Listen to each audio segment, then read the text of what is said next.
one thing we have to understand is when we're dealing with the law of the Most High, and we're dealing with Paul, and we're dealing with Jesus, we have to understand what they were teaching here.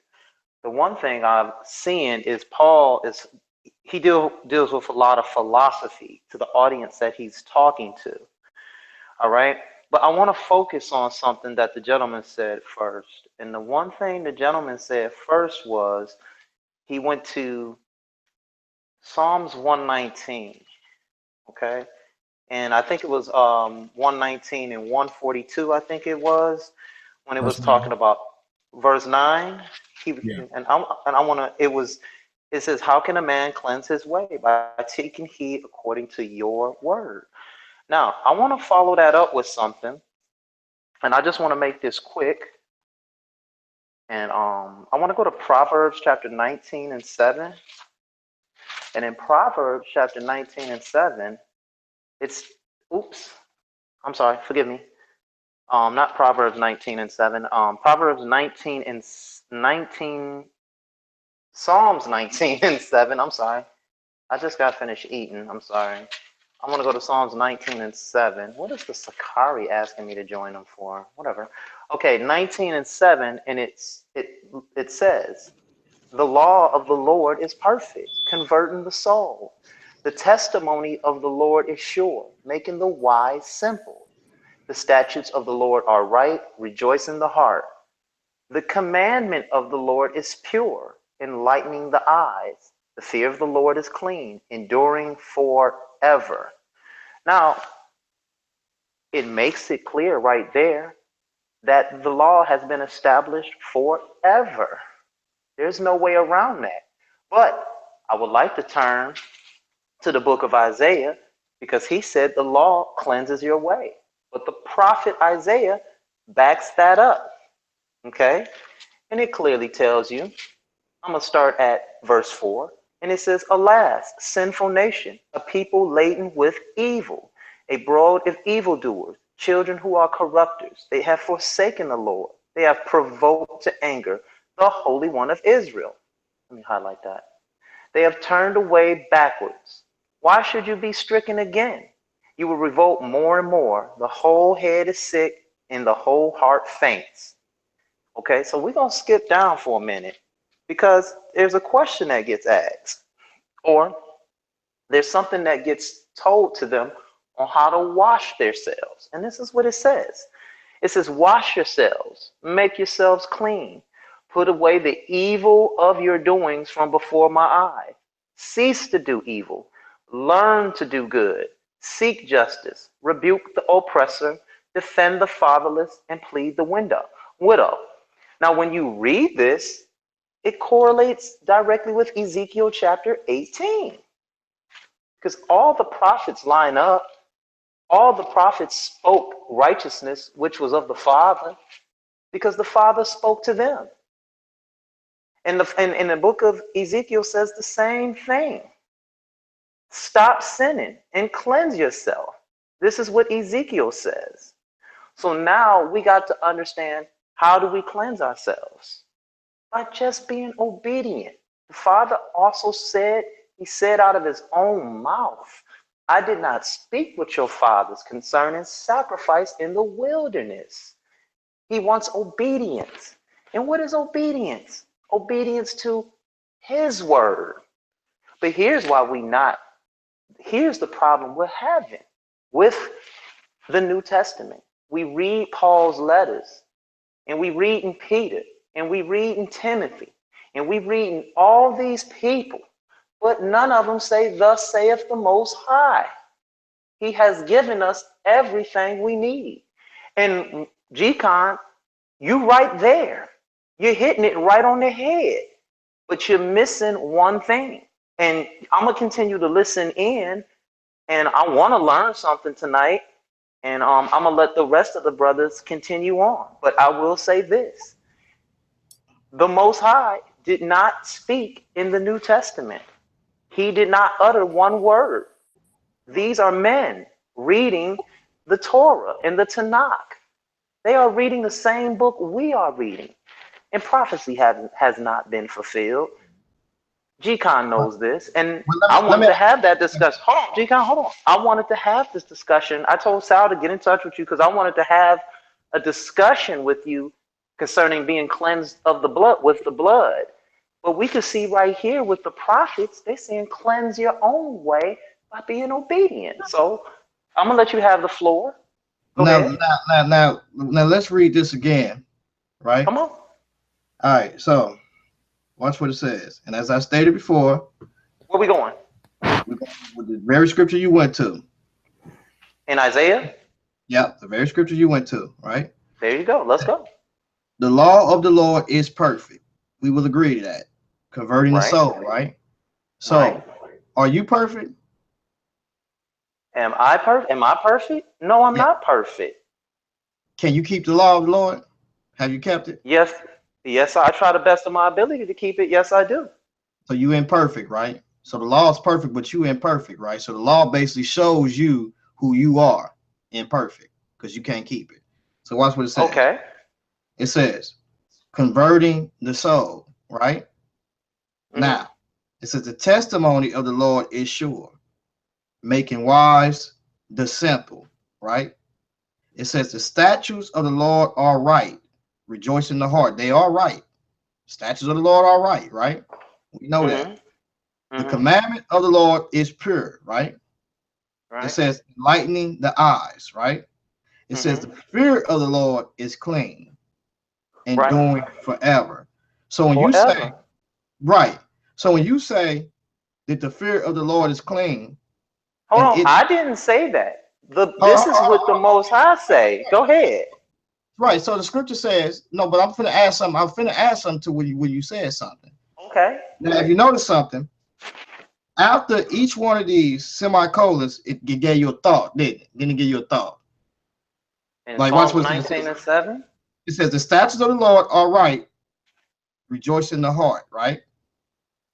That's what it says. Mm-hmm. Rejoice in the heart. It says the commandment of the Lord is pure, enlightening the eyes, right? Mm-hmm. Now watch this. The fear of the Lord is clean, enduring forever. Let me ask you this question. Mm-hmm. Did it say that the law is enduring forever, or did it say that the fear of the Lord is clean, enduring forever? It said the fear of the Lord is clean, enduring forever. And it also says the same thing about the law. But what I would like for you to do, since you hear, my beloved brother, go down to verse 11, please, All right. and So read that. it says, moreover, by them is thy servant warned, and in keeping them there is great reward. That's fine. I have no problem with that. Now, Okay. now What? hold on. Can I ask you a question concerning that? Wait, Go wait. ahead. I want to get back to the point, right? Now, if you say that the law of Moses is enduring forever, right? Mm-hmm. How is it enduring forever when you don't even have the things that is up under the law of Moses, which the blood came up under? May I Where's your answer that tabernacle? question, please? Where's your tabernacle at? Where's Very your good. where the people were scattered? So it seems to me that they broke the law. So there's an agreement there that's between Israel and also there's a berith there, right? Would you agree? There's a berith there that's between Israel and also the Father. Now, Mm-hmm. you act like a agreement cannot be broken because that's what really happened. So how can something be forever if you broke it? You broke that. So it seems to me that whatever Isaiah 42 and 6 is talking about, which is the covenant, that is a priest or oath that we see after the order of Melchizedek that is sure in an everlasting covenant. But this covenant right here, you broke this covenant. So I'm asking you this right now because I noticed when you got there, you said that this says that the law of Moses is forever, but it says the fear of the Lord is clean, enduring forever. What does it say that the law of Moses is the everlasting covenant? Show me that in the scriptures. Go ahead. Can I read that again? It said, the law of the Lord is perfect, converting the soul. The testimony of the Lord is sure, making the wise simple. The statutes of the Lord are right, rejoice in the heart. The commandment of the Lord is pure, enlightening the eyes. The fear of the Lord is clean, enduring forever. The judgments of the Lord are true, Right, hold on, righteous stop right there. altogether. Stop right there. Stop. Read that verse right there again. When it's with verse 8. Read that again. Verse 8, it says, the statutes of the Lord are righteous, And what happened? rejoice in the heart. Right. So it says the statutes of the Lord are right. And what happens? Mm-hmm. What happens when you what does the statutes of the Lord that are right? What does it do to you? What does it give you? What happens to you? Can I take you there, please? It says, hold on, it says I would like to answer. right, it's I would right like here. to It's answer right, that. but that's what I'm saying. It tells you Okay. right here. What does it say after that? It says rejoice in the heart, don't it? That's what the Right. statutes of the Lord do, right? The statutes of That's the Lord are correct. right. Rejoice in the heart. Mm-hmm. So then it Mm-hmm. says, after this, it says, the commandment of the Lord is pure. And what does it do? It enlightens the eye. Enlighten the eye. That's So right. then when you get down to verse 9, I'm trying to figure out why you say something else different. It says, the fear of the Lord is clean. And what does it do? Enduring forever. All right, so why is it that you read this earlier and you straight try to say that it's talking about the law of Moses forever, knowing that you ain't even keeping the law of Moses? And how can it be Hold on, forever? hold on, hold on. Wait a minute. Because what I'm hearing a lot of talking, but what I notice you're doing is you're forcing a context that's not there. Verse 11 answers all of this, my beloved brother, and it tells you, it says, moreover by them your servant is warned, and in keeping them there is a great reward. Now you please tell me, if Jesus said if you keep the law if you keep the law, that you will be called great in the kingdom, and do them. But those who don't do them and won't teach them, that they'll be called least in the kingdom. Now, what you got to understand, in the book of Hosea, chapter 3, verse 4, it clearly reads, and I would like to take you there. Do you mind? Because I would like to answer it just with scripture. Hosea again, what? Hosea chapter 3, verse 4. And it says, for the children of Israel shall abide many days without a king or a prince, without a sacrifice or a sacred pillar, without an ephod or a teraphim. Afterward, the children of Israel shall return and seek the Lord their God and David their king. So this was already prophesied to come, that they wouldn't have a sacrifice. But that's why the prophet Hosea also told us what to do, as well in the book of Psalms. Hold on. Let me ask you a question. Wait. What to do. Stop right there. So if you ain't got a sacrifice, according to what Hosea is saying, and the king, why you ain't got that? Why you ain't got it? What's up with that? Because the covenant was broken. Right. So let me ask you a question. How is an agreement between you and the Father, right, that you didn't keep is forever when you didn't keep your part of the bargain of it? Because it seems to me that the New Testament provides you with the Spirit to help you to keep the New Testament instructions, but the Old Testament, you kept breaking it. That's why you needed a priest to continue to offer for your sins. Can I answer that, please? Go ahead. What did the children of Israel do every time the Father threw them into a captivity and punished them? What did they do? Where was their sacrifice? They didn't have a priest. They didn't have an ephod. They didn't have a king. What did they do? I'm asking you now, beloved. Can you tell me? They better trust in God, his mercy and his grace. And that mercy and that grace was leaning towards getting back to building that temple again so they can get back to sacrificing as they did. So they better trust in his grace and his mercy, but you don't believe grace and truth came by Christ. So can I answer the question? Hold on, because you're getting upset, and I would just like to read it to you according to the law. I want you to read it. Okay, let's go there. Deuteronomy, the 30th chapter, explains what you're supposed to do. And I would like to back that up also with 1 Kings chapter 8. And it told you what the children of Israel are supposed to do. And I would like to read this to you. And it says, now it shall come to pass, when all these things come upon you, the blessing and the curse which I have set before you, and you call them to mind among all the nations where the Lord your God drives you. Now, this hadn't happened yet when this was written. These are part of these curses. Now, watch this here. It says, and you return to the Lord your God and obey his voice, according to all that I command you today, you and your children, with all your heart and with all your soul, that the Lord your God will bring you back from captivity and have compassion on you and gather you again from all the nations where the Lord has scattered you. If any of you have been driven out from the farthest parts under heaven, from there the Lord your God will gather you, and there he will bring you. Then the Lord your God will bring you into the land which your fathers possessed, and you shall possess it. He will prosper you and multiply you more than your fathers. And the Lord your God will circumcise your heart and the heart of your descendants to love the Lord your God with all your heart, with all your soul, that you may live. It's right there, my dear brother, because Daniel was doing it. In the book of Esther, they did it. As a matter of fact, they did it when they were in Egypt, begging to be relieved out of that captivity. So I would like to ask you, how come no one's doing that now? I would also, go Listen, ahead. now, when you look at it, right, Daniel spoke about the Messiah. Did he or did he not? He said a Messiah in Daniel 9 and 26, brother. But can I ask you a question Okay, before you so try and go there?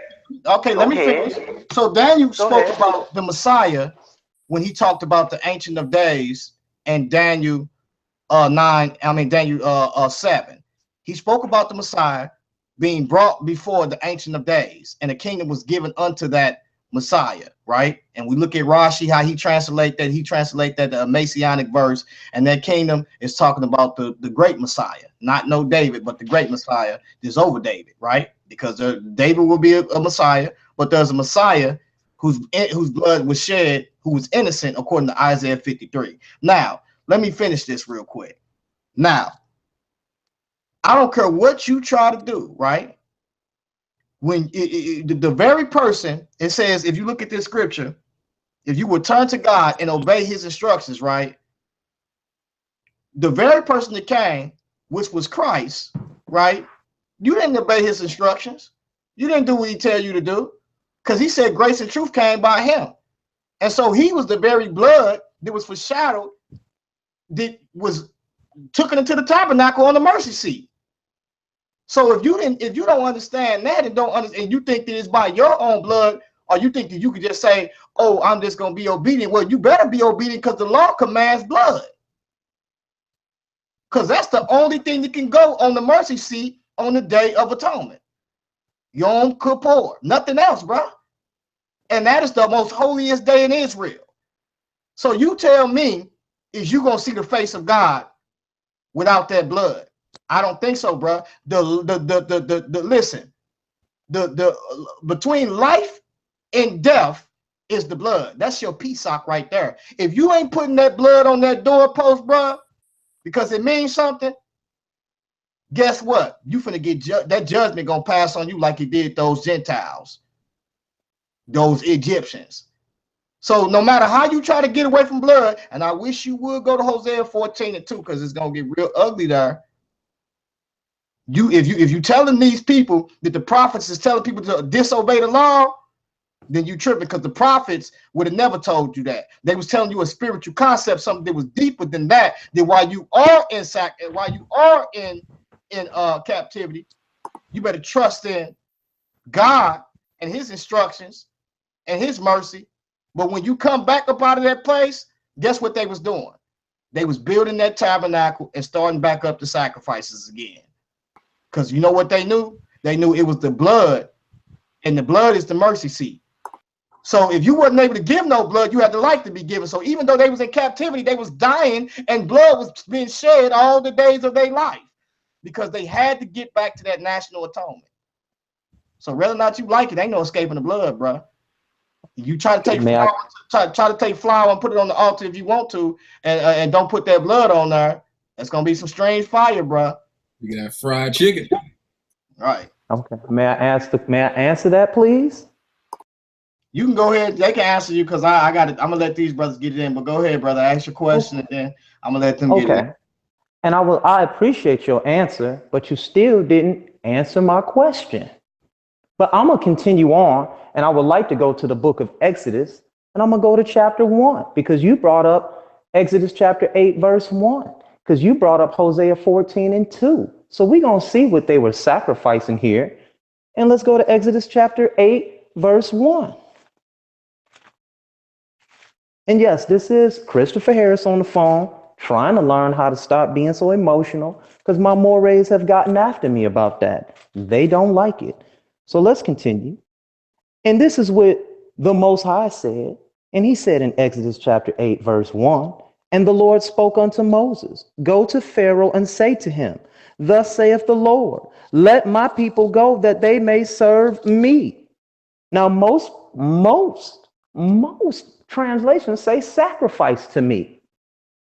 But what were they sacrificing there? They weren't sacrificing goats and animals in the wilderness. There was no tabernacle yet. Would you agree? You said they wasn't sacrificing goats and animals in the wilderness. There was a tabernacle in the wilderness. Before the tabernacle was constructed, were they sacrificing goats and animals in the wilderness? I'm not talking about after it was made. I'm talking about the time when they escaped. He says so that they may sacrifice to me. Am I right? What's the Pesach? What did they put on the doors? What was that? They put the lamb's blood on there. So you said they wasn't just sacrificing what then? They weren't sacrificing in the wilderness. Well, what they did didn't start doing that until, excuse me, hold on, because I'm going to show you, because then we can go to Hosea 14 and 2, because once again, he said, I did not talk to your fathers concerning sacrifice in the wilderness. He never wanted that for them. He clearly says that. Well, you got a problem with that. Hold on right there. Hold that point right there. You got a problem with that.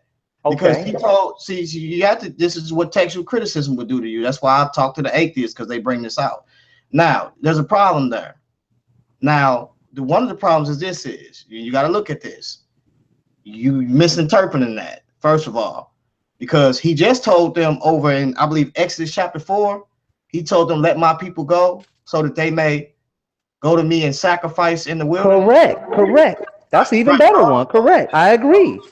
So hold that point. So then when you get over there to what you call, he says, I didn't speak to them about sacrifice, because he didn't speak to them. He spoke to Moses them about that. And guess what? When they was traveling, guess when he started talking to them about sacrificing?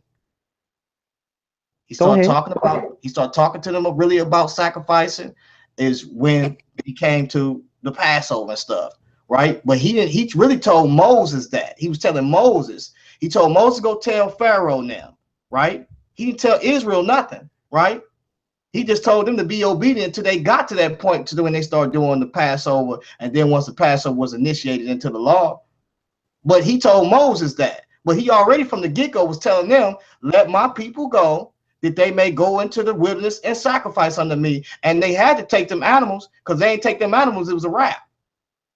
They took the animals with them. They were sacrificing before the law.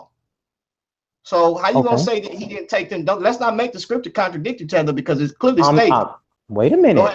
I'm gonna show you now. Okay. And I can't let you ask me no more questions. Make I gotta let you. All right, G-Con. You know what? I'm gonna let you have it.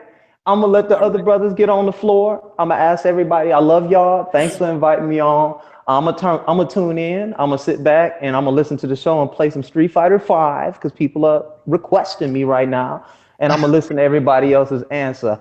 So real, right. G-Con, Brother Jay, the new gentleman I never met before. Walk in peace. Shalom. All right, likewise. All right, let's get back to what you were saying.